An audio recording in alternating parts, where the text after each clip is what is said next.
सा नी सा धा दा पद नि सा नी रे गा नी सा नि सा रे मा गा रे गा नी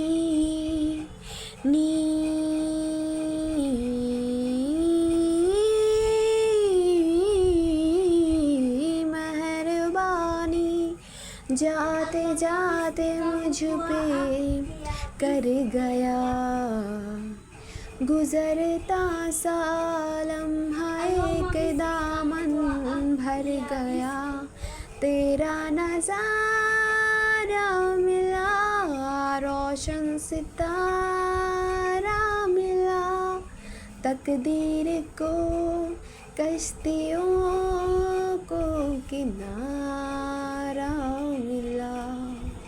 অনেক দিন পরে গান গাইতে ইচ্ছে হলো, আর গানটা কেমন হলো আমাকে কমেন্টে জানাবেন। আপনাদের ভালো লাগলে আমি আরও গান গাওয়ার চেষ্টা করব। আর আজকের মেনুতে ছিল মুরগি মাংস আলু দিয়ে ঝোল, তো খুব মজা করে খাচ্ছিলাম এবং লেবুর খোসা দিয়েও খাচ্ছিলাম। তো আজকে এই পর্যন্তই, আল্লাহ হাফেজ।